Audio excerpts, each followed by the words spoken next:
Y estamos en el aire, así que, bueno, pues bienvenidos a todos. Muchísimas gracias. Lo primero a Kurt, ¿no? Porque, bueno, pues repites y todavía tenemos pendiente como poco una conferencia más que, bueno, pues ha sido muy interesante. No solamente por el nivel de participación, sino luego se puede ver en YouTube la cantidad de visitas, ¿no? que se están teniendo. Y bueno, pues aprovechar que estamos en Semana Santa pues para dar un tema que yo creo que es de interés desde un punto de vista sin meternos en grandes charcos. Entonces, nada, apago mi vídeo y todo tuyo, Kurt. Muy bien. Nada, ahí tenéis una foto que es muy espectacular, que es parte del Museo de la Sábana Santa de Turín, lo que estáis viendo. Pero bueno, pues entonces, en cuanto a introducción, lo primero es decir que hay un montón de informaciones sobre la Sábana Santa y de presentaciones, pero en un 90 y tantos % todas son que defienden o abogan porque, o sea, unas porque van a favor y otras porque van en contra, o sea, que si es verdadera o falsa. Entonces yo aquí no voy a entrar en eso. Yo aquí lo que pretendo, al menos en esta presentación, es que tengáis todos un punto de vista de la cantidad de preguntas, que hay muchas sin respuesta, y no planteo y no me postulo, por decirlo así, ni en favor ni en contra. Aunque estemos en Semana Santa, esto no es una presentación de tipo religioso, sino más bien es científica. O sea, lo que pretendo es poner una serie de preguntas que surgen del propio hecho de existir la Sábana Santa, y esto pues se compone de varias cosas, de decir qué es, o sea, una descripción, la historia de la Sábana Santa. Hay parte histórica y parte que es leyenda, porque no hay datos totalmente fiables de la parte antigua. Y bueno, pues también quizá quiero decir que no parto de que si la imagen o la efigie de la Sábana Santa es Jesucristo o no, sino es sencillamente yo hablo del hombre de la síndrome. Digo esto porque, como es lógico, allí estaréis al otro lado de mi pantalla, tanto creyentes como no creyentes, ateos, no ateos, y yo los respeto a todos. Entonces, lo que quiero que veáis es eso, y que no confundamos en cuanto a que no, repito, no pretendo plantear ninguna polémica sobre su autenticidad, sino exponer las, digamos, preguntas, hechos o lo que se ha visto, más bien científicamente, y luego ya que cada uno se haga su propia idea. Lo que se puede adelantar es que el enigma, por eso se llama enigma o enigmas de la Sábana Santa, no está todavía resuelto, y que es curioso que han pasado muchos siglos, depende si se considera un caso u otro.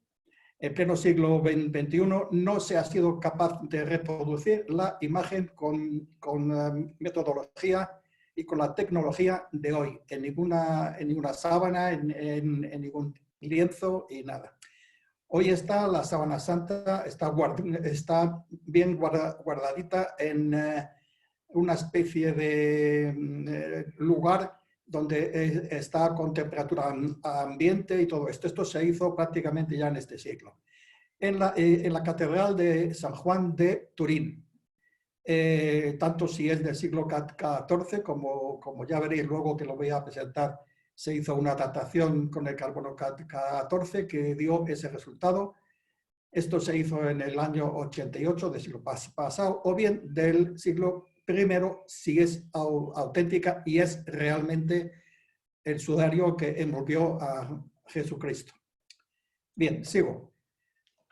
Como he dicho antes, es en parte una leyenda y en parte historia. La parte histórica solo se conoce desde el siglo XIV, precisamente el mismo que lo que es en la misma época en que se dató luego con el carbono 14, cuando aparece en un pueblo o ciudad pequeña en Lirey, en Francia. Y tras varias cosas que pasaron por esa época, al final se llevó a la Catedral de Turín, donde está hoy. En realidad, pues toda la época aquella, aunque hubo una época antigua que se hicieron muchísimas visitas a la sábana por parte de mucha gente, pero en el año 1898 pasó algo. Lo que pasó fue que un fotógrafo, un tal Secondo Pia, debe ser italiano, claro, pues reveló una fotografía de la síndota y de la síndone y el negativo, que no es en realidad un negativo clásico, pero apareció de forma bastante nítida, que antes no se podía ver una figura que recordaba a Jesucristo. Y desde el año 1898 hasta el 88, que ya digo yo que hubo esa datación, fue muy venerada y hubo ostentaciones allí, ostensiones, perdón, no ostentaciones, ostensiones en Turín especialmente. La famosa datación del carbono 14, que muchos habéis oído hablar de ella, fijó el origen de la sábana entre el año 1260 y 1350. Luego, evidentemente, si eso es así, pues tenía que ser falsa. Incluso el cardenal Ballestero, que era el cardenal primado de Turín, aceptó esto en el año 88. Y entonces, claro, pues desde ese año hasta prácticamente hoy, pues la Sábana Santa, claro, ya pues pasó a no ser tan comentada como antes. Pero lo que no se sabe tanto es que en estos últimos 30 años han aparecido una cantidad de nuevas evidencias que están poniendo en cuestión fundamentalmente la datación del carbono 14. Y eso es fundamentalmente lo que yo quiero presentaros aquí. Y ver los pros y los contras científicamente con lo que se conoce con la tecnología de hoy. Bueno, vamos a empezar. ¿Qué es la Sábana Santa para el que no lo sepa? Se llama Sobev, es una tela de lino que veréis que mide 4,5 metros por 1 y pico. La tela presenta quemaduras, manchas de agua y sangre, pliegues, en fin, bastantes cosas. Y lo que se ve ahí en dificultad, ya me adelanto, porque si se acerca uno a menos de 2 metros de la Sábana Santa, prácticamente no ve nada. Pero si se ve un poco más lejos y tal, ya sí se intuye más que se ve un ser humano masculino de complexión atlética. Aquí no pongo la estatura porque he visto varias cosas. Dicen que mide 1,80, 1,85. Hay alguien que dijo que mide hasta casi 1,90 y el mínimo era 1,75. Esto también se debe porque la posición de los pies pues no es como si se pusiera alguien de pie. De ahí que haya esas cosas, esas discrepancias. Luego, el lienzo ha sido, durante siglos, se ha tomado como la mortaja o lienzo mortuorio de Jesucristo. También aquí comentar que unas leyes que no conocemos, la ley hebrea, la Shatnez, prohíbe que se mezclen los tejidos, y la ley Halacha dice que un judío muerto violentamente o con derramamiento de sangre no se le debe lavar antes de enterrarle. Yo eso no lo sabía, pero me ha parecido muy curioso, y eso hace que una serie de restos de lo que puede haber sido, digamos, la historia de esta persona que ha estado allí y que luego ha sido cubierta por la sábana, ha dejado bastantes huellas.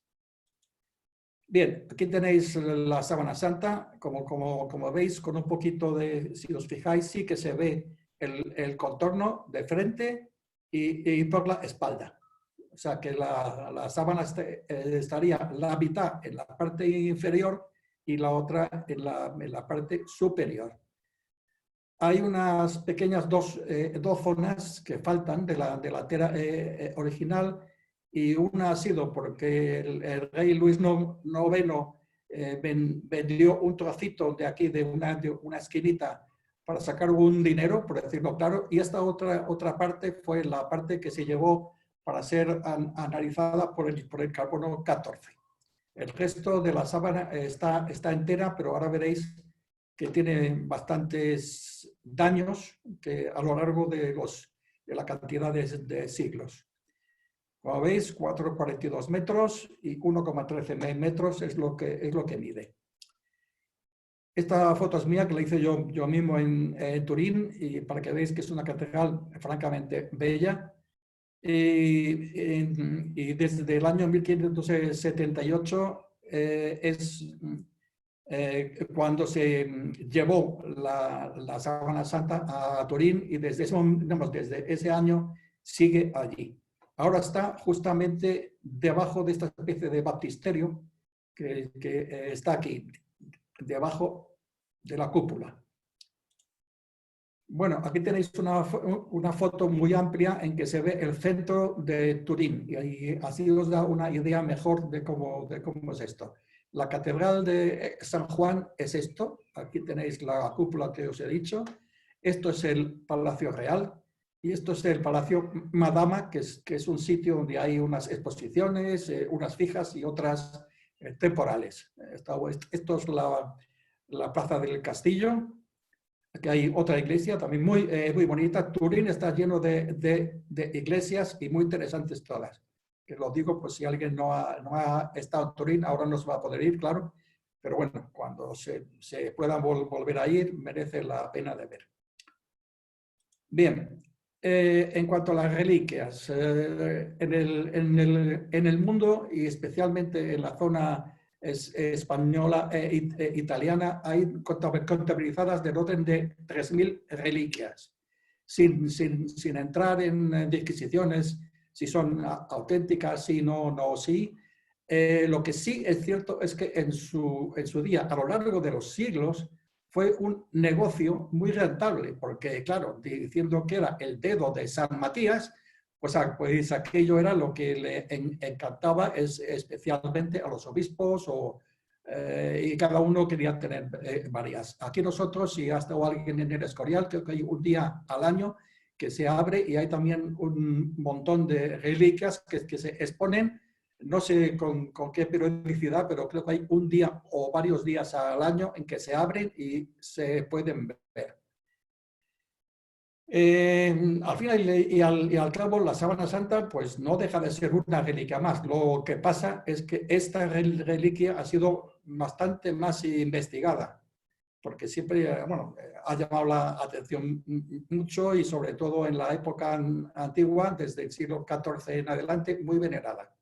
E incluso antes, aunque eso no hay de lo que haya anterior al siglo XIV, no hay un documento escrito y, si quieres, rubricado por alguien con una autoridad que lo presente, vamos. Hay otras cosas, y también quiero mencionar sobre todo el Mandilion, el sudario de Oviedo. Copias de la Sábana Santa hay muchísimas. Hasta hay una en Alicante, creo que he visto una, y también aquí cerca. En el Museo de la Sábana Santa hay una copia que está pintada en 1628. Y lo que sí parece ser es que, aunque esto se mezcla la leyenda con la historia, el Mandilion es una efigie que se ve sobre una tela en la cual se ve solamente el rostro de Jesucristo, o de quien sea. En fin, parece ser que es Jesucristo, lo que siempre se ha supuesto que es. Luego, solamente para mencionarlo, aquí en nuestro país también hay un sudario, pero es también solo del rostro, y no es tras la crucifixión, sino que alguien se acercó a Jesucristo y, según la tradición, le pasó el paño por la cara para enjuagarle el sudor y la sangre. Esto fue llevado en el siglo VIII, en el siglo VIII a Oviedo por los templarios, según parece. En cualquier caso, esto es lo que se supone que hay. Si alguien ha ido a Oviedo, yo no la he visto, pero bueno, la tela es esta. Como veis, no se ve una efigie, es prácticamente sangre, y luego ya está la inventiva o incluso las comparaciones, que incluso se ha sacado que haciendo coincidir la sábana santa con el tamaño del rostro, y esto parece que hay una serie de coincidencias. Pero bueno, no voy a entrar tampoco en esto. Bueno, en esta urna es en donde estuvo la sábana santa en los últimos años, desde 1688 hasta 1998, o sea, hace poco. En esta urna estuvo enrollada y contenida en ella. Ahora está así, en el siglo XXI somos más modernos, y como veis, esta urna, esto es una especie de cristal aislado del exterior, en el que hay argón, un hidrocarburo, y no me acuerdo qué es lo que más, porque no se lee aquí bien, pero vamos, que está para que no se contamine y no se deteriore con el tiempo. Esto presenta una dificultad también en el que ya os contaré un poco más adelante. Bueno, en cuanto al tejido, el tejido de la sábana santa, pues resulta que es típico hasta incluso desde el siglo VI. Ahora veréis los telares fueron así y se hacían. Voy a pasar a la siguiente foto, que aquí tenéis el tejido de la síndone. Este es el tejido de la síndone en la superior, que es la sarga de 4, que se llama, o tejido en espiga, y esto es tafetán, que es una tela más corriente. Aquí, que se llama sarga de 4, porque como veis, 1, 2, 3, 4. Salta de 4 en 4. Y esto es un tejido, digamos, más o menos típico en aquellas épocas muy antiguas. Aquí tenéis también, en cuanto a las marcas, no entro en la efigie en sí, ya lo veremos luego. Y aquí hay marcas de agua, las arrugas por el doblez del lienzo, un gran reguero de sangre en el costado derecho de la efigie, en los brazos, en los clavos, en las manos, que os adelanto que no es en la mano, sino en la muñeca. Las chamuscaduras del incendio que hubo y que sufrió la tela en 1532. Afortunadamente no se quemó entera, solamente hubo un par de chamuscaduras. Esto son marcas de azotes. Y luego hay unas zonas que fueron, que no lo vamos, que por el incendio quedaron más dañadas, y unas monjas, que luego os contaré en la historia, lo que hicieron fue reparar y pusieron parches en una serie de zonas de la sábana santa. Y también regueros de sangre en los pies. Hubo una época, que ahora os lo contaré, que las monjas, tras el incendio de 1532, pues se pusieron a repararla. Esto es importante porque cuando se hizo la datación del carbono 14, es evidente que las zonas en los bordes, o las zonas que se quedaron más dañadas, pues sufrieron más. Y lo que es peor, pues que tiene unas reparaciones hasta con tejido diferente, ni siquiera de lino, sino que es de algodón y cosas así. En cualquier caso, trataron de hacerlo sin que se note, y eso fue lo que pasó. Bueno, esto que es, bueno, y la leyenda y la historia es la parte que viene ahora. Aquí hay una cosa que ha salido, que no sé qué es, bueno, no nos molesta. La leyenda empieza en el año 33, o sea, el mismo año en que fallece Jesucristo, según los evangelios. El rey Abgar de Edesa, que está un poco más al norte de Israel y de Jerusalén, donde está Turquía hoy, más o menos, luego lo veremos en el mapa, en dirección a Turquía en cualquier caso. estaba enfermo de posiblemente lepra y entonces ya había llegado hasta él las noticias de los milagros que hacía un tal Jesús. Y entonces le dijo que por qué no venía a verle y que tenía fe en él y que le curase. Jesucristo le responde, según la leyenda, con otra carta que él no podía ir, pero que le mandaría una efigie suya, que le haría el mismo efecto y que se curaría. Entonces, un discípulo de Jesucristo, cuando este ya había muerto, San Judas Tadeo, parece ser que fue, se hizo con el sudario y se lo lleva allí. Entonces, Agar lo recibe y efectivamente se cura, según la leyenda. Entonces, claro, los habitantes de la ciudad de Edesa, o bien porque el rey lo exigió, o porque vieron que había un milagro allí, porque sabían que estaba enfermo, se convirtieron en masa a ser cristianos. Aquí tenéis un cuadro en que se ve el rey reinó entre el año 13 al 50 y la imagen esta está en el monasterio de Santa Catalina en el monte Sinaí. Aquí, si veis la foto, es lo que se llama el mandilion, que es el rostro de Jesús solo. Esto es que por lo visto había una prohibición de que no se podía enseñar el cuerpo entero por la ley judía. Y entonces se dobla de la forma que hay aquí. No, espera, lo tengo aquí. Aquí tenéis cómo se dobla. Tengo que salir un momentito porque si no, yo no puedo volver al estar en página grande. Un momentito. Que voy otra vez a la página que me he dejado. Aquí. Bien, entonces si se dobla, pues se ve solamente el rostro.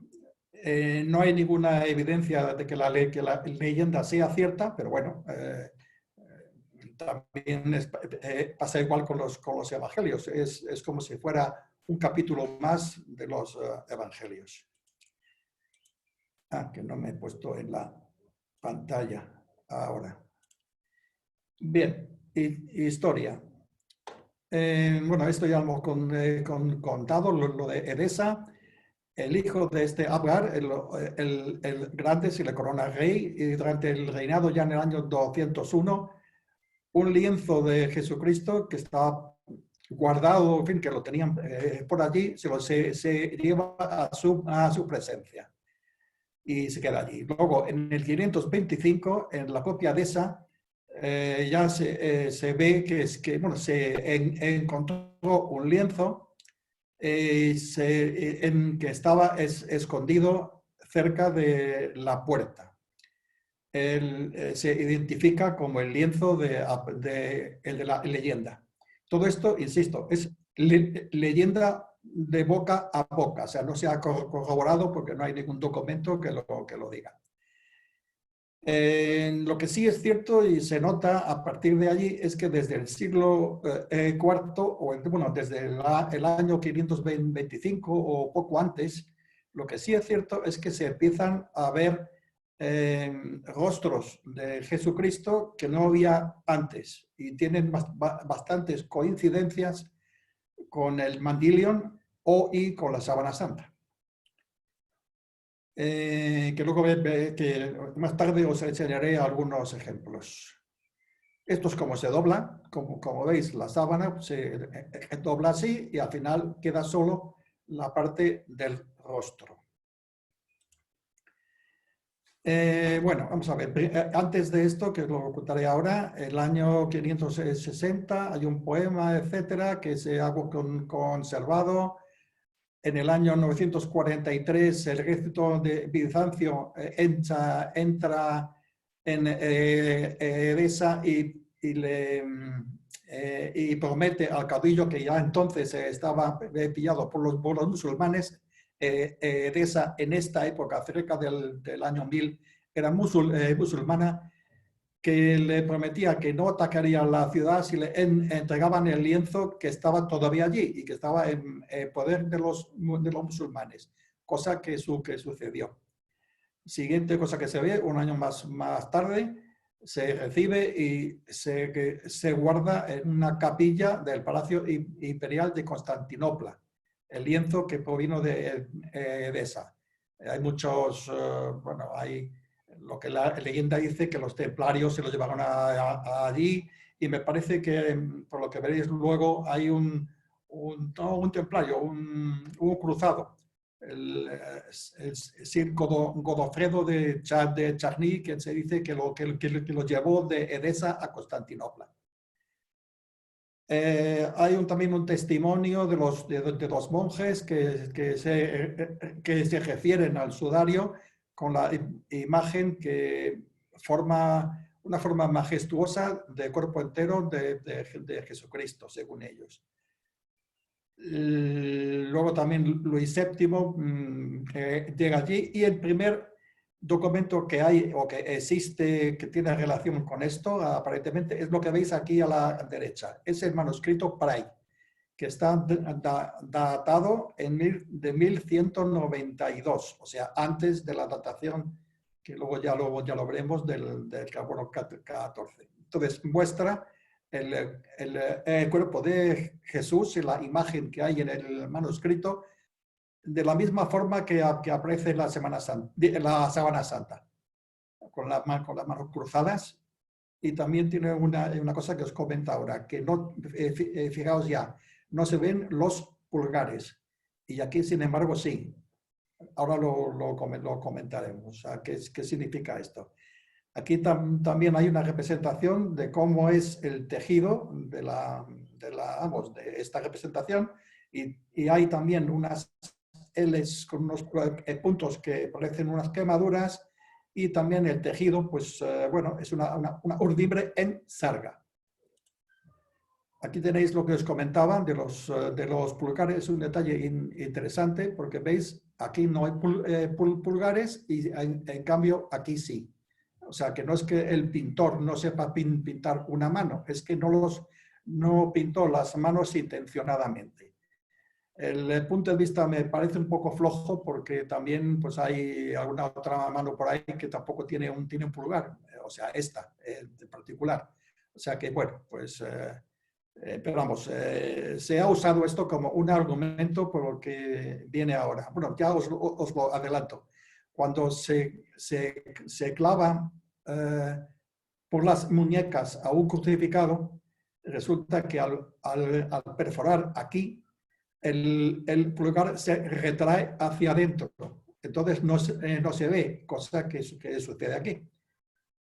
Y luego también ya me diréis si habéis visto alguna imagen de Jesucristo que no esté clavado por las palmas de las manos, sino por las muñecas. Pues no hay.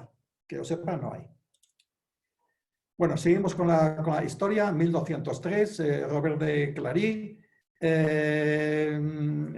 bueno, dio un testimonio de que lo vio.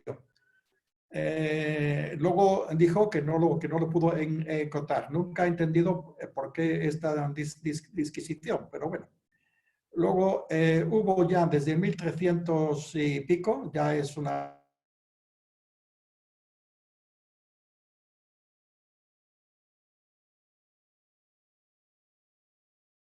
algunas fechas en que ya es historia. Se hicieron las primeras obtenciones. Ay, perdón. Voy a apagar. A ver, bueno, esto ya está, la medalla esta.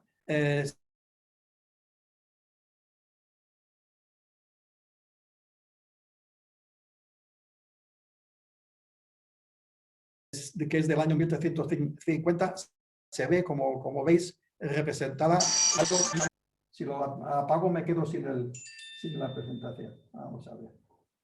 Pero si lo he puesto en silencio. Bueno.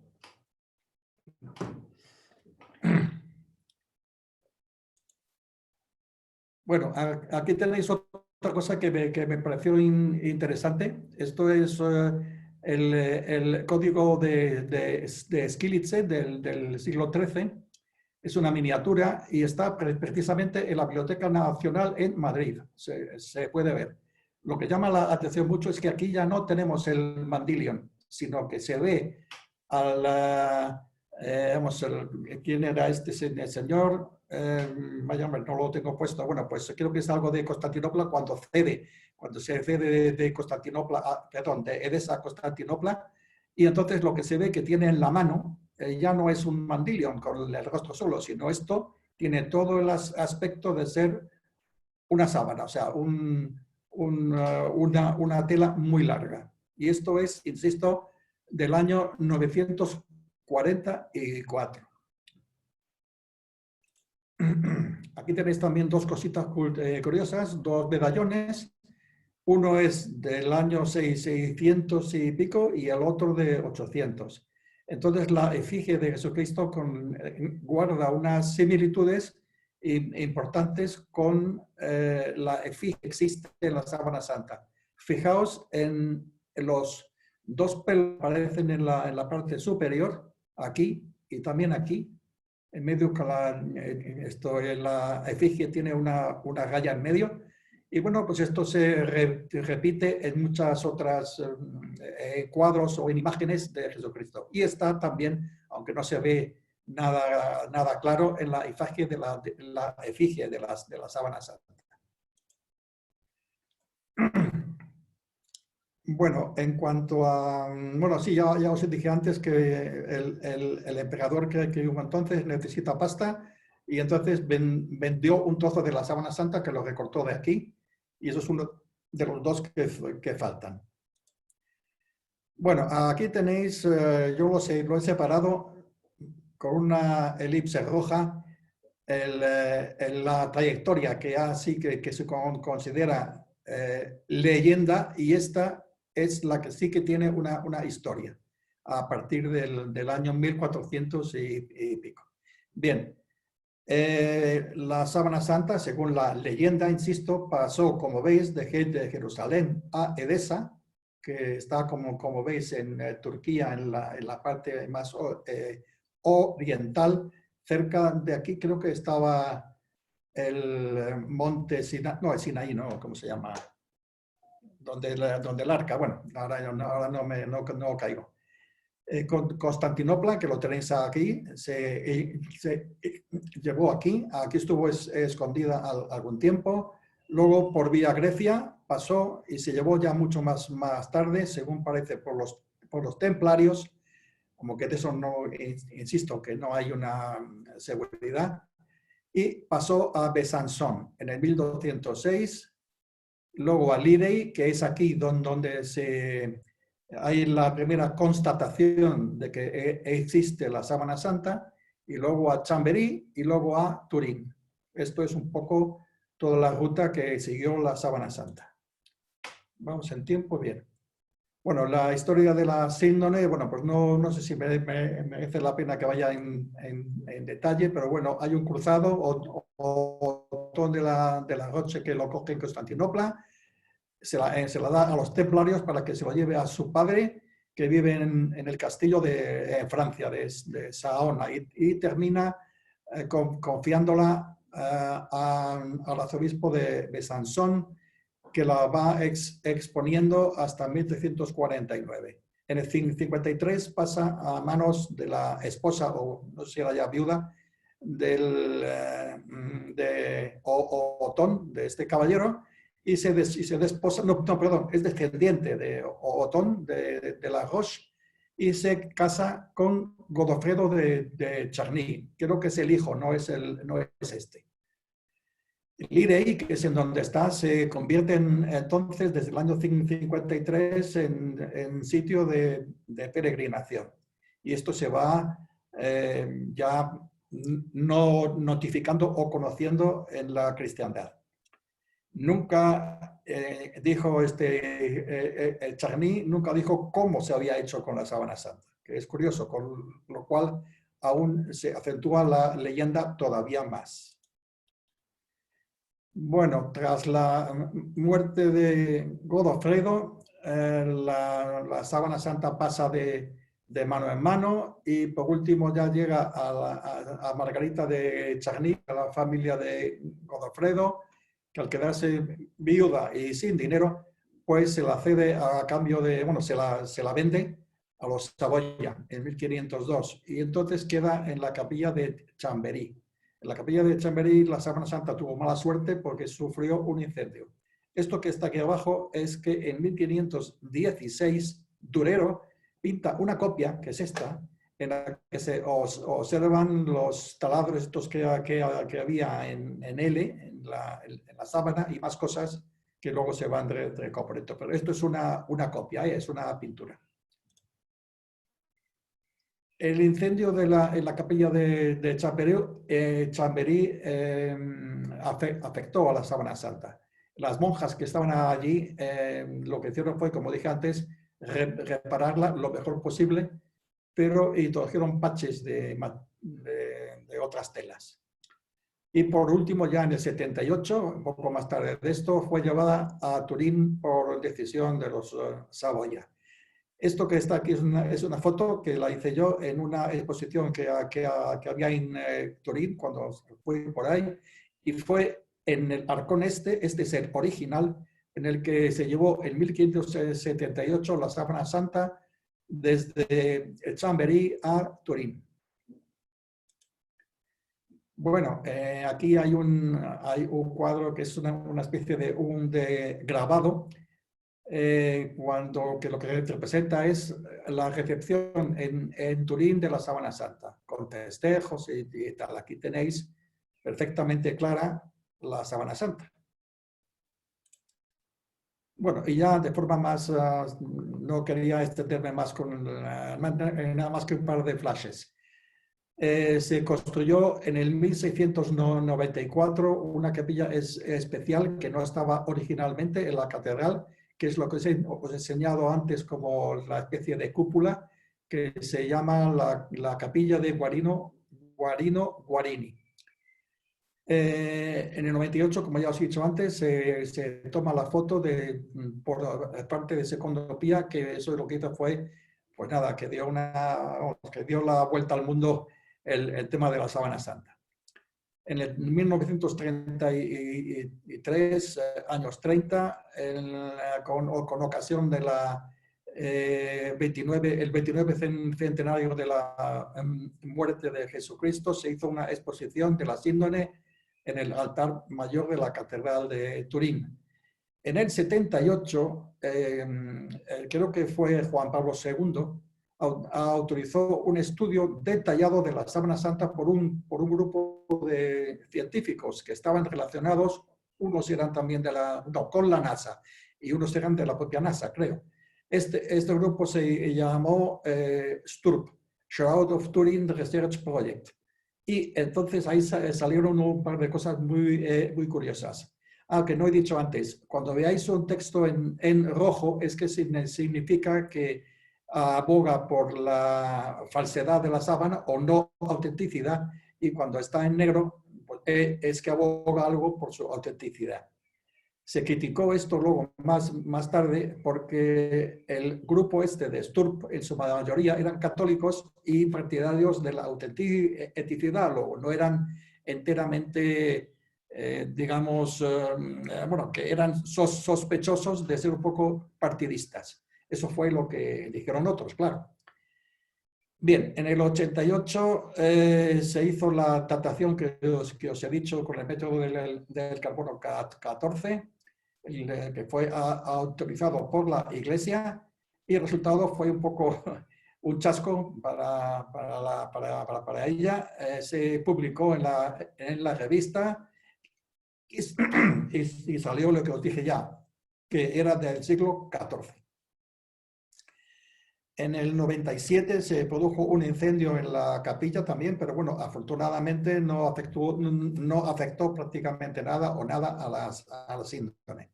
Pero el susto fue bastante grande.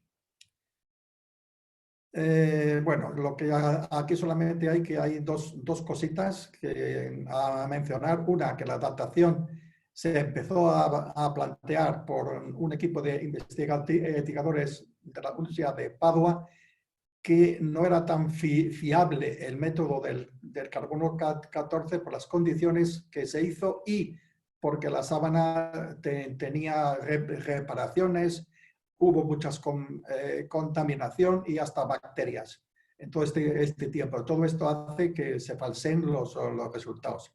En cuanto a la imagen, pues volver a resaltar que no ha sido posible replicar, y eso que se ha intentado por químicos y por científicos y por todos, no se ha conseguido hasta la fecha el repetir la imagen. Luego veréis también por qué.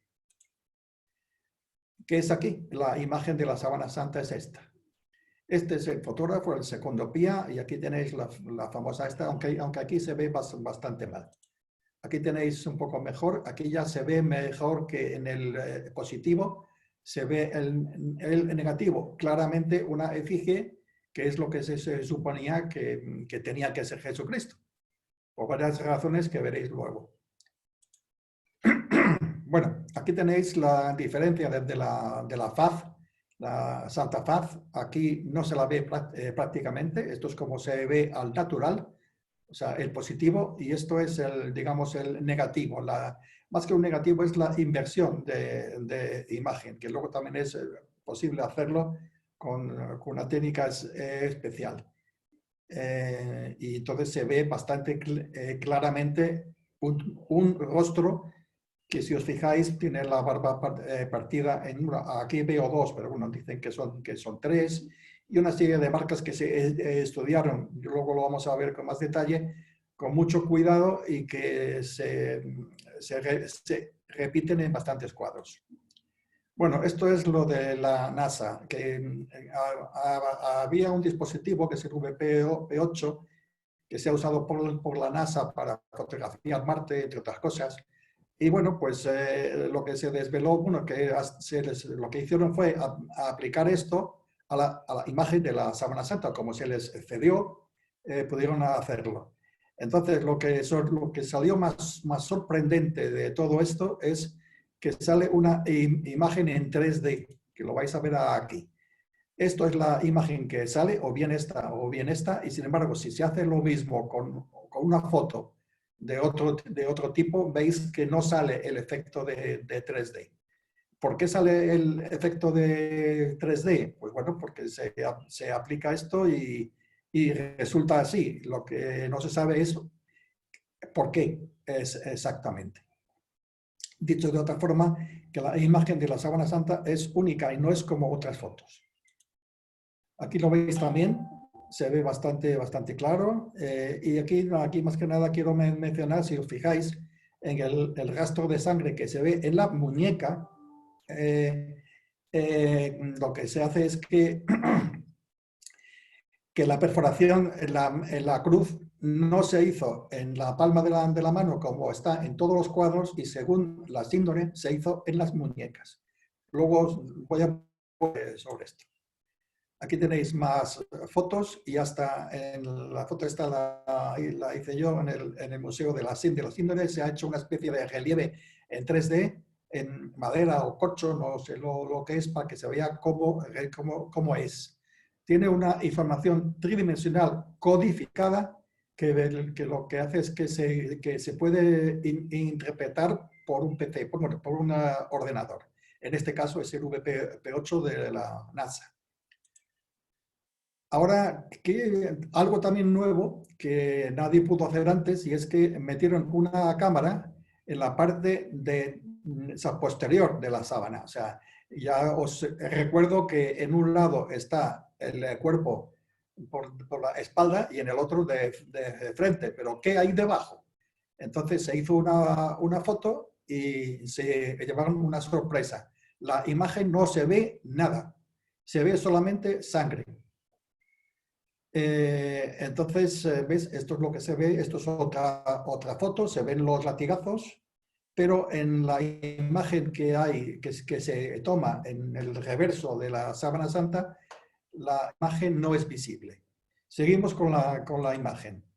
Aquí tenéis algo, la foto de aquí abajo es lo que más me ha sorprendido a mí. Bueno, más uno se ha preguntado cómo se ha producido la imagen esta. Bueno, pues aquí tenéis unas fotos microscópicas. Cada hebra de estas que tenéis aquí del lino es 10 veces más fina que un cabello. Y ahora aquí tenéis cada hebra y lo que forma la imagen son estas manchas. Estas manchas todas juntas es lo que forma la imagen. Esto, como os podéis imaginar, es imposible que sea pintura. Se dice que es una degradación de la oxidación de la celulosa del lino. Aquí ya en rojo os marco que esto es una de las cuestiones que se ponen en contra de la autenticidad, que la sangre aparece de color demasiado rojo. Y esto dice que esto no podía ser. Esto fue lo que sacaron los de la STURP, pero lo que sí se verificó por ellos, insisto, por ellos, es que la sangre es de tipo AB. Aquí, en cuanto a la imagen, ¿cómo se plasmó esa imagen? ¿Es pintura con contacto directo, vaporigrafía, por vapor y calor, o es una radiación? Si veis aquí, para no hacerlo largo, en superficie vemos que tanto la característica de superficie como la ausencia de pigmentos, la negatividad, en fin, todas estas características que posee la sábana santa, que se han visto, pues no es posible que salga con una pintura, ni por contacto, ni por vaporigrafía, ni por vapor y calor, salvo un par de cosas, pero la radiación es la única cosa que sale prácticamente a todo esto que sí. O sea, lo que científicamente se dice es que, o sea, afirma que la imagen se produjo por una radiación. No, bueno, hoy en día una teoría que existe, lo último que hay de Estados Unidos es que dicen que es una radiación de neutrones. Que sea así o no se ha demostrado. Bueno, una serie de características como resumen de lo que dijo el equipo de los científicos STURP son, bueno, a ver, que la imagen no se ve a menos de 2 metros, ni ha sido pintada ni croleada. No existe pinceladas, no hay vapores, no hay pigmentos. Bueno, hay pigmentos, pero son en zonas que se han reparado o se han usado o se han manoseado para hacer copias. Y tampoco muestra una fluorescencia y lo que he dicho hace un momento, no hay imagen bajo las costras de sangre que se ven en la parte, tanto en la parte, o sea, de encima como en la de debajo, donde no hay imagen. Bueno, esto es la foto de los científicos que, como veis, aquí dejaron en una pizarrita y tras hacer el análisis con el método del carbono 14, a bombo y platillo declararon que la imagen, mejor dicho, la sábana data de 1260, entre 1260 y 1390. Esto, claro, pues supuso un chasco para los indonólogos y es cierto que a partir de allí pues empezó a perder interés periodístico, vamos a decirlo así. Esto es una pequeña explicación de cómo funciona lo del carbono 14, pero bueno, no sé si, bueno, voy a hacer un resumen, no quiero pasarme en tiempo. El carbono en la naturaleza, casi el 100% es carbono 12 y solo un 1 y pico es carbono 13, que son estables y no son, son isótopos, no son radioactivos, que lo es el 14. Pero el carbono 14 en concentración es solo un átomo por cada 1000 billones de átomos del C12. Y sin embargo, esto tiene una cuestión que es importante. El carbono 14 tiene 2 neutrones más que el carbono 12.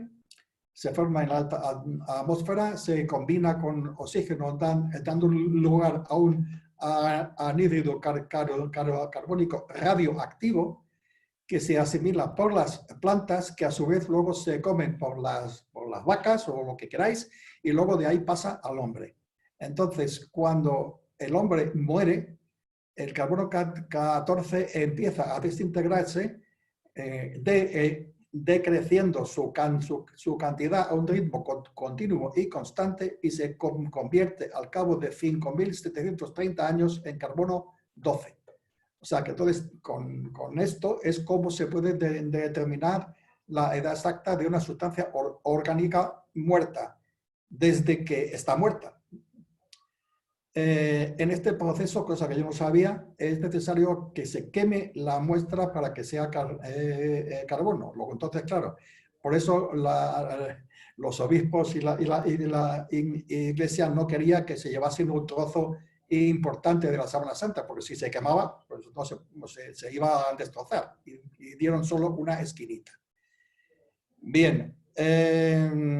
A mí me sorprende un poco que un error de 12 siglos sea un error, porque desde el siglo I al siglo XIV pues hay distancia, pero al parecer sí es posible, y luego veis aquí un par de razones más. Lo de la contaminación, la síndrome fue tocada, manoseada, besada, restregada, copiada, se han puesto lienzos encima para hacer una copia con pintura, y todo eso pues ha dejado uno. Y luego los incendios, claro, que también hubo y que lo han dejado con humo, etc. O sea, que está muy contaminada. Y eso pues lo falsea. Aquí tenéis también unas imágenes de microscopios que hay de que se ven las impurezas, las suciedades, aquí bacterias, y todo esto es evidente que influye. ¿Hasta qué punto? En la datación del carbono 14. Hasta 12 siglos, pues no lo sé. Bueno, aquí tenéis una esquinita de la sábana santa, y lo que se hizo fue, para que no fuera un laboratorio solo, se dio de ese cacho, que es pequeño, se le dio un cachito a un laboratorio, otro a otro en Zúrich, otro en Oxford, otro en Arizona 2, y este se ha retenido, y esto no sé ya lo que es. En cualquier caso, los análisis no han coincidido mucho, sino solamente hay coincidencias en un 5%, es lo que he leído aquí. En cualquier caso, pues aquí hay razones para pensar que es evidente que una zona, bueno, que no lo he dicho, que esta zona ha sido, al ser una esquina por donde se cogía la sábana siempre, o sea que, y encima está reparada. Esto lo tengo aquí. Un matrimonio de científicos americanos descubrieron que en esa zona se hizo la reparación, se supone que las monjas, y se encontró algodón en vez de lino. Así, claro, te puedes imaginar que se hace un carbono 14 aquí, y lo que resulta pues puede ser cualquier cosa, o mejor dicho, sale un tejido precisamente del siglo XIV, que es la época en que se hizo la reparación. El científico Ray Rogers, que fue un poco el jefe del equipo, confirmó posteriormente que la esquina esa es diferente, y por tanto, según él, se invalidaba la prueba. Como digo yo, se había elegido el peor sitio para las muestras del carbono 14. La pregunta es, ¿y por qué no se ha repetido una datación más tarde? Pues como ahora está guardada la sábana en ambiente aséptico, la datación pudiera ser también totalmente falseada. Y en cualquier caso, el Vaticano ha dicho que ya está bien de pitorreo, y se ha negado a que se acceda a la sábana santa. Y así estamos hasta hoy. Esto no quiere decir que otros sinonólogos especialmente han tratado de justificar científicamente. Han hecho aquí otros análisis con sistemas de rayos infrarrojos y con espectroscopia, Raman, que no sé cuál es. Y lo que ha salido es lo que tenéis aquí. que unos sacan que el tejido está entre el 300 y el 400 antes de Cristo. El análisis Raman entre el 200 y el 500. El mecánico multiparamétrico indica como fecha el 400 después de Cristo. Esto, como veis, pues no es muy preciso, pero la media de todo esto sí que sale el siglo I. Y esto es lo que defienden los sindonólogos, en cuanto a que por todo esto, por esta investigación y experimentos, que sale que sí es del siglo I y no del XIV. De forma rápida también se ha visto una cosa muy curiosa y son los pólenes. Los pólenes que se han visto allí son de esa zona. Aquí tenéis un resumen. Se han encontrado en la sábana estos pólenes que se han mantenido y estos pólenes todos, por lo visto, salen en la época de la Semana Santa que estamos ahora, entre marzo a abril.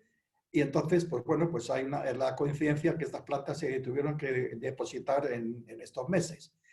Bueno, es curioso que la Semana Santa tenga justamente estos pólenes. También tiene otros, pero que la mayoría de los que tiene sí que es cierto que se dan en la zona de Jerusalén. Unos incluso solo en Jerusalén, lo cual es curioso.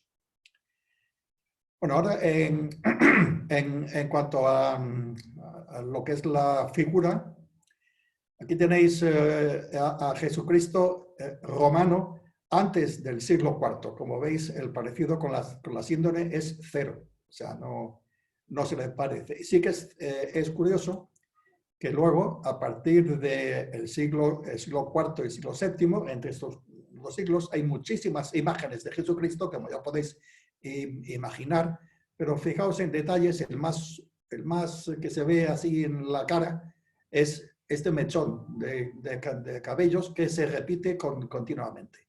Entonces los sinodólogos dicen, claro, es que la Sábana Santa, como se ha visto durante mucho tiempo, pues resulta que es cierta y más aún, como el mandilión fue el que se expuso en su día, los artistas lo han cogido y lo han pintado.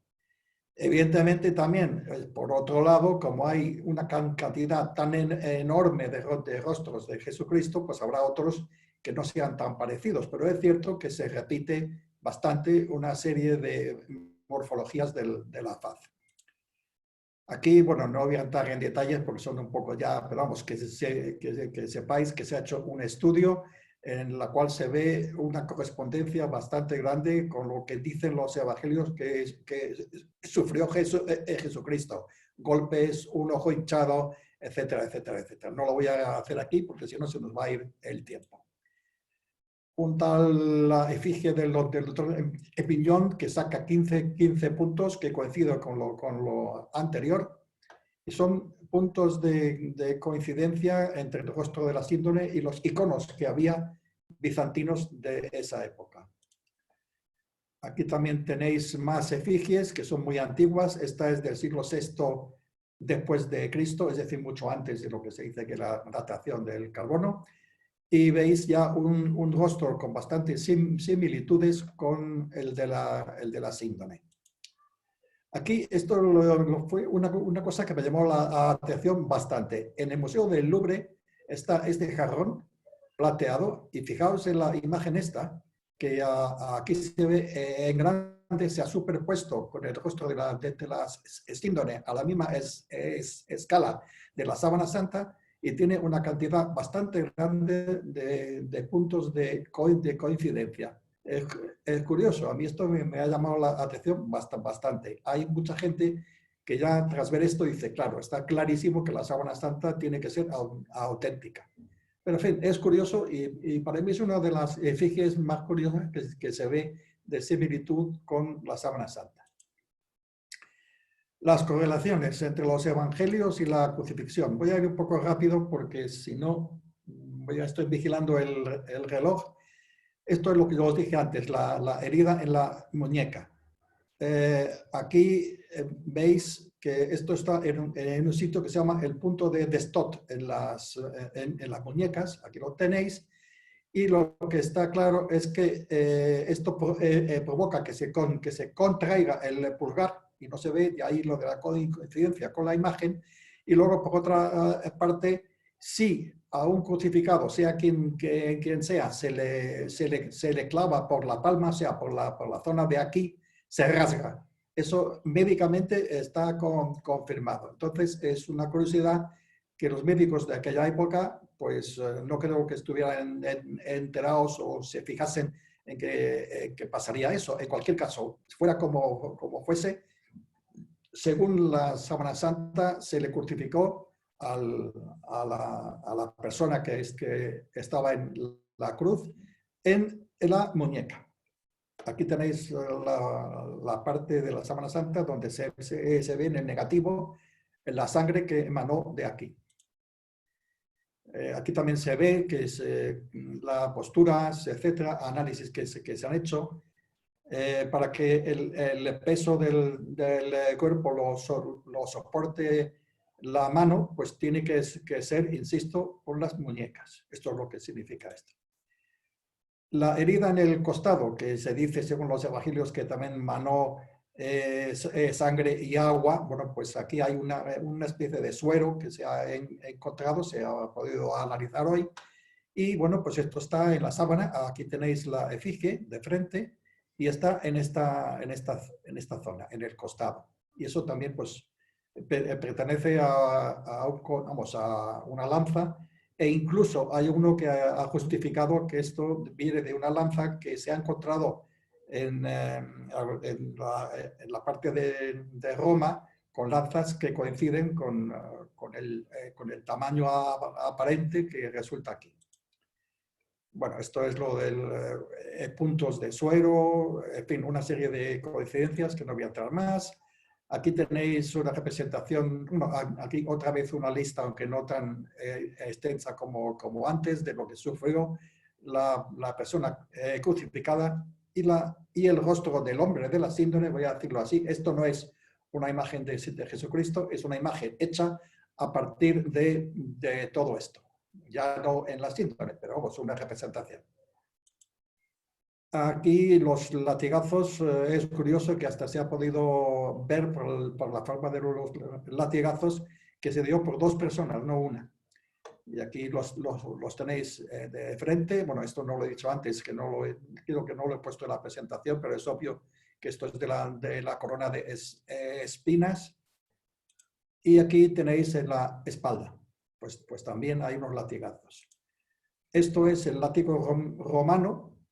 Y según los estudiosos, los golpes coinciden con este látigo que es auténticamente romano, o sea, eran así. Entonces, estas bolas dejaban estas huellas, o sea, que el hombre fue azotado con un látigo de estos romanos. Enterramiento y sepultura. Esto es la efigie que se ve en el museo en Turín. Está un poco encogida y se critica que la postura de brazos es muy forzada, que es antinatural y que se ha forzado por razones ya podéis imaginar, de pudor, para que se tapara la zona pública. Pues bueno, yo creo que hay personas que tienen brazos más largos y más cortos. Yo no lo veo una imposibilidad, y hasta se pasó esto al doctor Marañón, que dijo que no era tan antinatural. En fin, no lo veo una razón de mucha fuerza. Aquí ya entramos en un terreno un poco ya más resbaladizo. Evidentemente, si la Sábana Santa encerraba así al cuerpo del fallecido, es imposible que quedase una imagen tan perfecta, que quedaría con distorsiones y no aparecería así. Lo mismo que en la imagen se ve el cuello, entonces lo único que se puede decir es que la radiación que ha formado, que tiene toda la pinta que ha sido una radiación, sea por lo que sea, ha dejado unas huellas porque ha viajado desde el propio cuerpo a la parte de la síndrome, de la sábana. Aquí también tenéis la parte inferior y la parte posterior, cómo se puede hacer, y esto cómo estaría el cuerpo. Pero, insisto, hacerle un paquete no es lo que debía de ser, vamos.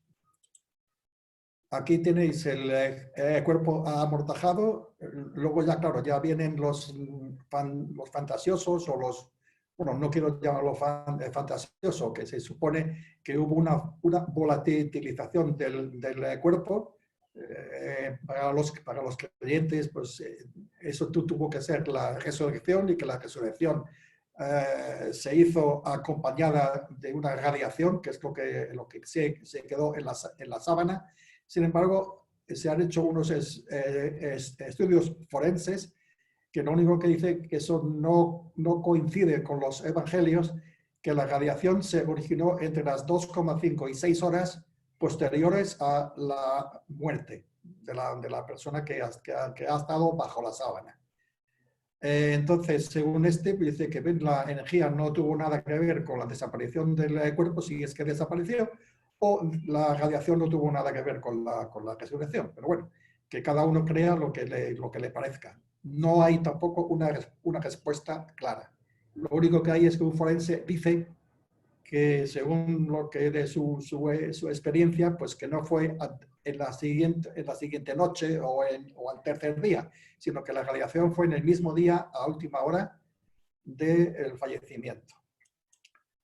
Eso es lo que está aquí. Bueno, aquí también pone que una serie de cosas. La muerte se produjo por edema pulmonar, que la imagen tal y como están de heridas, era necesario que, vamos, no tenía más remedio que morirse. O sea que eso es lo que también comentaba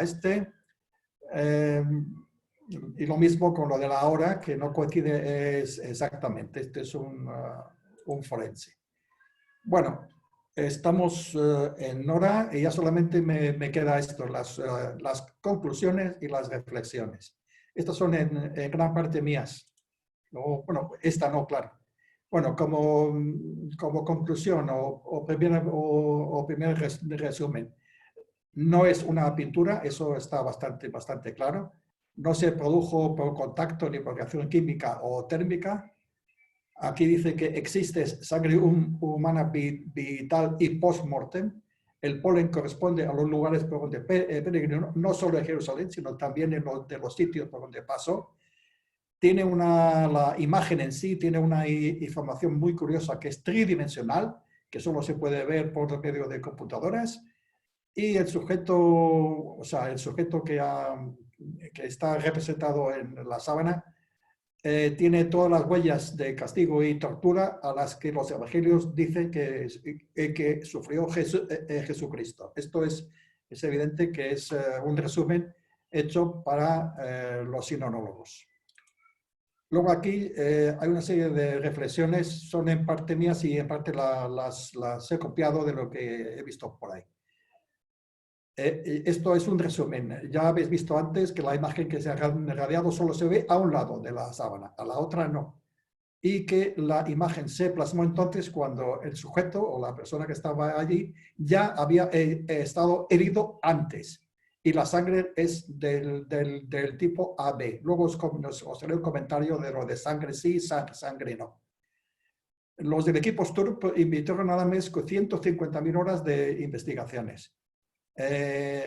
Yo tengo que decir aquí también que lo leí en una de las cosas que lo ponían en contra, que si se podía haber trucado todos los estudios que ya han hecho los de las STURP, pues en parte sí, se pueden haber trucado. El efecto 3D se podía haber hecho con un maniquí y luego habiendo medido antes las distancias. También es curioso que la NASA les haya dejado en VP8 por tanto tiempo, las 150.000 horas.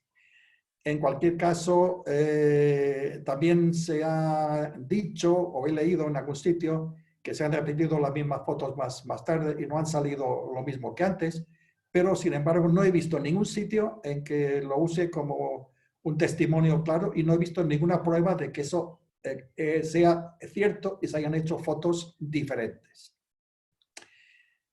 Otra cosa también que no he dicho antes, cuando se ha examinado la parte posterior de la síndrome, que nunca se había visto hasta esta fecha, se han visto restos de piedra caliza que solo, curiosamente, se da en Jerusalén, lo cual también, claro, es un argumento en favor de los sinonólogos. Lo único que, sin embargo, que se sabe cierto es que apareció en Lirey y antes no se ha podido ratificar que sea historia. Entonces se considera como leyenda. La cuestión es si está claro que pintura no es. Entonces, ¿se pudo hacer una especie de técnica fotográfica en la época del siglo XIV? Pues la respuesta sorprendentemente es que no sería imposible. Los alquimistas es muy posible que hayan encontrado una especie de técnica fotográfica y que eso no se haya sabido nunca porque les hubieran tomado por brujos. Bueno, este razonamiento también es un poco flojo, en mi opinión, pero bueno, no es imposible. Un señor llamado Kate Princess se le ha ocurrido una idea curiosa, que impregnó una sábana de hino con emulsión de clara de huevo y una solución de sales de cromo. Lo puso en un bastidor y lo secó. Luego se lo llevó a una cámara oscura en presencia de un busto real de escayola, o sea, blanco, con lo cual hizo una exposición. Al lavar luego la sábana para que se eliminasen las zonas que no quedaron afectadas por la luz, le aplicó calor. Entonces, con el calor, la clara de huevo chamuscó levemente la tela en la superficie y salió una imagen similar a la de la sábana santa. Sin embargo, os podéis figurar que con todo esto de la clara de huevo y no sé qué y tal, pues resultó que frente a la realidad de la sábana santa es una auténtica chapuza y no hay una comparación con la sábana santa. Tampoco se encontró rastros de albúmina, ni de clara de huevo, ni nada de esto, y esto se ha dejado a un lado. Esto ya lo he dicho antes, lo de la distorsión que tenía que haber aparecido si la sábana estuvo enrollada en este cuerpo. También hay una cosa que no he contado, que he leído por ahí, que lo que tenía en los ojos eran dos monedas y que además se ha visto que son monedas romanas de la época. Bueno, yo me he acercado mucho con todo tipo de cosas y hay que ver, pero la verdad que es muy fino para detectar que las monedas tengan el gusto de otro romano, con la calidad que tiene la imagen esa. O sea que no lo he considerado, pero se dice. También se ha encontrado un manuscrito que habla del Mandilion mucho antes del siglo XIV, la época de lo de Constantinopla. Otro argumento en contra es que los flujos de sangre no son muy realistas, pues la postura que hay debían ser con otro ángulo. Bueno, tampoco lo veo una cosa así pero se ha usado como un argumento importante en contra. Lo de la longitud ya lo he mencionado, así que paso. Más argumentos en contra, que la procedencia no hay nada que diga que fue anterior hasta al siglo XIV. Pero resulta que hay un montón de fuentes, no confirmadas, pero de fuentes que lo dicen. La historia del arte, pues el arte es típico de esa época. El estilo también es similar. Hubo un obispo que dijo que estaba sagazmente pintada, pero luego ya hemos visto que pintura no es. Que tiene ocre rojo y pigmentos de pintura. Pues sí, claro, pues que se han hecho copias pintadas encima. Luego, lógicamente, hay pintura, pero solo en zonas muy escasas. Lo del carbono 14 es lo más importante, claro. Y entonces sale lo que ya sabemos, pero ya por lo que habéis visto, hay un montón de razones que invalidan la datación, pero tampoco se ha podido corroborar lo contrario. Entonces, ¿dónde estamos? Pues con un montón de preguntas. Aquí hay más argumentos. Bueno, esto solamente rápidamente, que la sangre en el cabello no podía quedar así, o los hilos de sangre es lo que se ve aquí. la tendencia, o sea, cómo se produce, cómo se queda la sangre en diversos sitios, que no queda así, etcétera. No lo voy a entrar en más detalle, pero bueno, hay unos argumentos que lo ponen en contra. Las manchas de sangre, aquí se dijo que no era sangre, que era unas partículas de óxido férrico, etcétera, etcétera, etcétera, pero no he visto nada que lo pruebe ni en un sentido ni en el otro. Los científicos de Sturp se enfadaron con todo esto y insistieron que era sangre y que no había huellas de pigmento, como dicen aquí. O sea, como veis, hay discusión. Aquí la conclusión objetiva de todo esto es que no es sangre, pero tampoco he visto ningún sitio en que lo demuestre taxativamente. Estoy hablando de las porfirinas y todo esto que se confunde con sangre, etc. Bien, en resumen, y nos estamos ya acercando al final, que tengo el objetivo de terminar antes de las 8. Bueno, lo voy a leer. Hay demasiadas preguntas que no tienen una respuesta. No se sabe lo de la radiación que ha formado la imagen. No se ha podido repetir con las técnicas de este siglo. No se ha probado, por tanto, tampoco que se trate de Jesucristo, pero ya habéis visto que hay que reconocer que la cantidad de coincidencias es enorme. O sea, que es curioso quién, si no Jesucristo, le habían hecho sufrir de esta forma.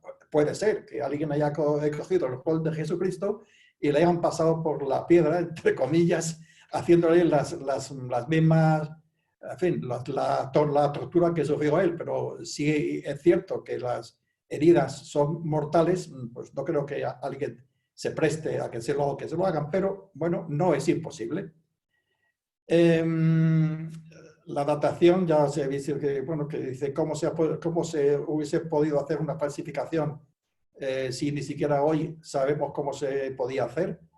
Y en cuanto a que si como no resulta estúpido que se haga una repetición en las zonas quemadas de la Sábana Santa, se planteó al Vaticano, pero no hay interés, o se ha diluido, no se ha insistido, y entonces, en cualquier caso, hay cosas más importantes. Mira lo que nos pasa ahora con lo del coronavirus. Pues hay cosas que son más importantes y esto se queda en un segundo o tercer orden.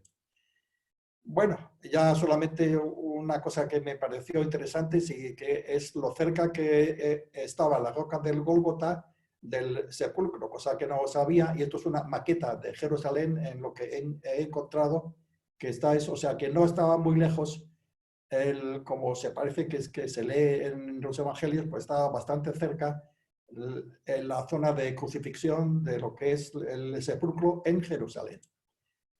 Y luego ya para casi terminar, ya tiene gracia que yo estuve en Italia, el norte, en Bolzano, y visité una iglesia en una ciudad que se llama Bolzano, y me encontré, y esta foto es mía, con un mandilión, y esto fue justo antes de que fuera a Turín. Entonces, pues bueno, pues parece como si alguien quisiera indicarme, estudia, mira, aquí hay un mandilión. Y ahí aparecía, y es este, y se ve con una claridad bastante grande. Hombre, hay miles o sea, cientos o miles de cuadros, etcétera, en que se ven el mandilion, claro. Pero bueno, me lo encontré justo antes de ir a Turín.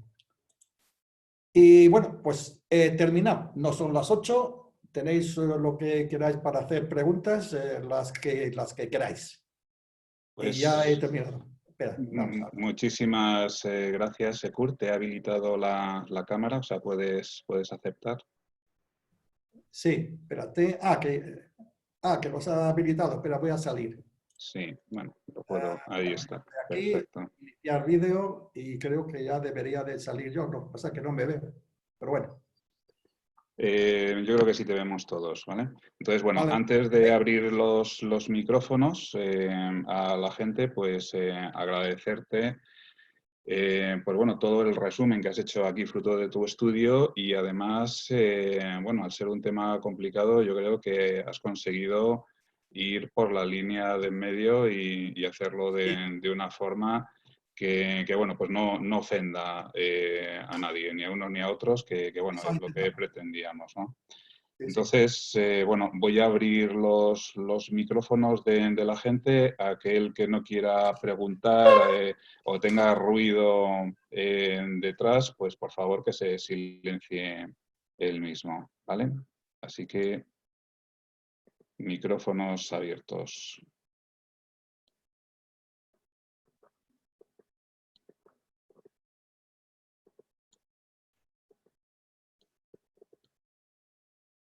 Vamos a ver, algún problema hay aquí.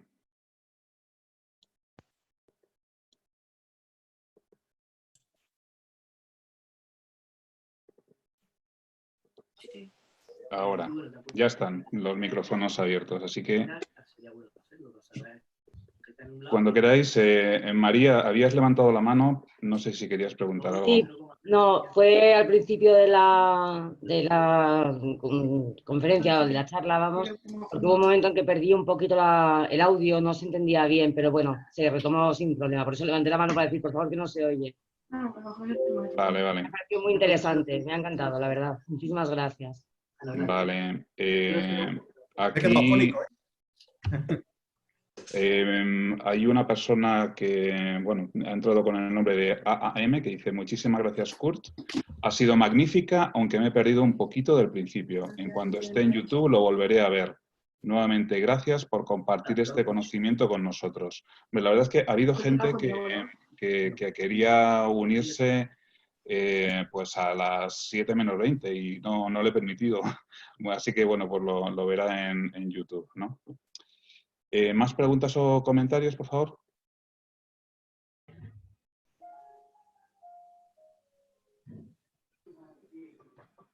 Hola. Sí, Gustavo dice: muchas gracias, muy interesante la charla, la pasaré a mi suegro cuando se suba.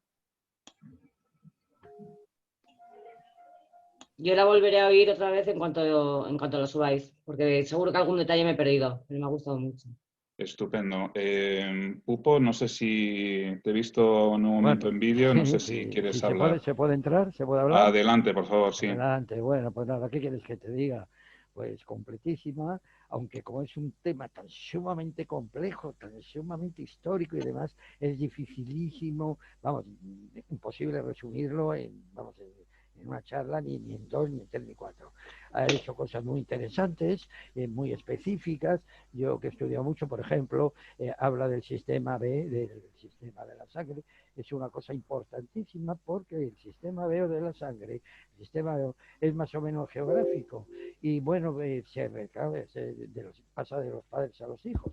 Pero en este caso pero por ejemplo, el sistema B en todo el norte de África es el que predomina, pero en la zona esta de Jerusalén, bueno, de toda esta parte, precisamente el que domina es el sistema AP. O sea, que han coincidido perfectamente. Por entonces, es una estupidez, padre, pero en cambio es maravilloso porque es que es así. Y luego tiene más cosas, bueno, es que para hablar y no terminar. O sea, que bueno, que vamos a dejarlo porque si no, nos van a dar aquí las 12 uvas, pero de este año. Nada, por lo demás, enhorabuena, muchas gracias y bueno, y que hay que seguir lo mismo. Y que queda, lo importante de todo es que yo en las charlas que he dado, sobre todo en el en la Ateneo, es eso, que queda la incógnita. ¿Es verdad o no es verdad? Eso es a gusto del que lo recibe. Esto es lo importante. No decir sí, no, ni no sí. Ahí queda y que... Sí, eso es lo que he pretendido, efectivamente. Perdona, ¿no? Eso es lo que he pretendido, o sea, que quería las razones, el exponeros que esto sigue siendo un misterio bajo el punto de vista científico o técnico, por una serie de circunstancias, y el caso es que ya hacer un estudio como el que se hizo en el año 78, en el 88, con el carbono 14 y todo esto, y avanzar más, parece ser, y digo parece ser, que no lo sé con constatación, que la Iglesia ya cuando ha dado un par de oportunidades a los científicos para analizarla, no tiene ninguna intención de volver a dar esta oportunidad y que se haga. Ahora está guardada en una urna muy especial y creo que no la van a querer sacar otra vez, aunque la vayan a exponer, pero ya nunca al aire libre. No, al aire nunca, no. Ahí nos hemos quedado. Pero vamos, es Sí, fascinante, perdón. eso sí, es fascinante que hoy en el siglo XXI tengamos eso y no se pueda ni replicar ni explicar, en fin, ahí está. No, Cada perdona. uno lo puede tomar como prefiera. Hay una cosa que es indiscutible, es la reliquia que más se ha estudiado y de las maneras, por un lado, por el otro, científico, no científico, de todo el mundo. Es lo que más se ha estudiado. Luego los resultados son otra cosa, pero es la más estudiosa, ¿eh? Además, Exacto. ya con elementos de los últimos elementos de Estados Unidos, de todo, o sea, es ya de... Ahora, luego los resultados, pues claro, que cada uno. Yo siempre en mis charlas en este siempre empiezo a decir que no quiero hacer labor de proselitismo. Esto se lo dejo al público. Lo que ocurre es que luego que cada uno ya a su juicio. Ahora, de verdad, o sea, de ser estudioso y demás, la reliquia que más se ha estudiado de todo y con los mejores términos, las mejores cosas y la historia, todo, la ciencia y de todo. En ese aspecto es maravilloso. Bueno, pues nada, muchas gracias, Kurt. Gracias por la intervención, Miguel Ángel. Nada, por Dios, por favor, a vosotros. Bueno, ¿alguna intervención más? Veo que hay gente que ha activado su cámara. No sé si quiere intervenir. Sí, Fernando, Antonio. Buenas tardes. Hola. Buenas tardes, Kurt. Buenas tardes. Ha sido estupendo y bueno, no por mucho hoy estas conferencias nunca dejan de ser interesantes. Yo siempre ha sido una cosa que me ha interesado mucho y la he seguido en los distintos canales del Discovery Channel, de History Channel, en fin, todo esto. Y mi intervención no va haciéndote una pregunta, haciendo una reflexión. Yo creo que lo que sí está totalmente al aire es cómo se ha podido hacer no se ha podido reproducir y realmente no se sabe aún cómo se hizo. Lo que sí se tiene muy claro es que es falsa. Eso sí, es una evidencia que lo único que no se sabe es cómo se ha hecho, pero lo que sí se sabe es que es falso. Dicho esto, pues obviamente es la reliquia, digamos, por excelencia. Es la reliquia que más dinero ha dado y es la reliquia que mejor ha cumplido el objetivo de las reliquias, que era atraer fieles y atraer prebenda y atraer. En definitiva, bueno, creo que hay muchos factores para que no se vuelva a hacer más pruebas de la síndrome porque está realmente comprobado de que no es una datación correcta el datarla en los tiempos de Cristo. Y esa era un poquito la reflexión, que lo único que hay pendiente es por determinar cómo se ha hecho. Probablemente no pasará mucho tiempo con los medios que vayan surgiendo científicos de determinar realmente si alguna vez la Iglesia quiere volver a ponerla en disposición de pruebas, pero bueno, es así. Vale. En cualquier caso, te agradezco muchísimo tu conferencia, ha sido interesantísima como todas las tuyas y nada, es un encanto estar siempre oyéndote. Pues nada, es estupendo. No, de comentarte solamente que lo de la que esté comprobado que sea falsa, pues es bastante reciente, eso es cierto. No digo que sea cierto la comprobación. Lo que sucede es que no he leído en ningún sitio un estudio determinante, clarísimo, que explique qué, cómo, por qué y cómo es falsa. O sea, ni lo contrario, lo contrario también. Si te fijas en la presentación mía, en la parte final, han salido más textos en rojo, o sea, en contra de la autenticidad que a favor. Pero vamos, yo quizás lo más determinante que yo he visto en cuanto a la comprobación de la falsedad, pues sería lo de la sangre. lo de las porfirinas, la sangre, etcétera. Pero insisto, médicamente yo no he visto, no he sido que viera que he buscado en internet cosas de estas y digital sobre la Sábana Santa. Esta presentación la preparé hace 2 años, no es reciente. Resulta que no he encontrado realmente un documento en el que me pueda apoyar para ponerlo como cartel al comienzo y dice, ojo, que es falsa, ¿sabes? Eso es lo que quería comentar. Muy bien, pues ¿alguna pregunta más? Ya la última. Ha habido gente que ha estado abandonando, me decían que era la hora de los aplausos y Sí, seguramente ya hayan salido. Así que, pues, una última pregunta o comentario, si hay alguien, y si no, pues lo dejamos aquí. Kurt, yo solamente quería darte las gracias y la enhorabuena por la presentación. Nada, gracias a ti por tragarte la entera. Ya tengo tu libro, ya me lo dedicarás. Vale. Perdona, ¿quién eres? Que como yo no veo pantalla ahora, no sé quién está hablando. Paco Carrasco. Ah, hombre, Paco, cae. Ahora sí quién eres. Bueno, Aquí pues, pone iPad de Francisco. Entonces no sabía quién era Francisco. Vale, Paco. pues sí, si os parece, paro la grabación aquí Sí. y solamente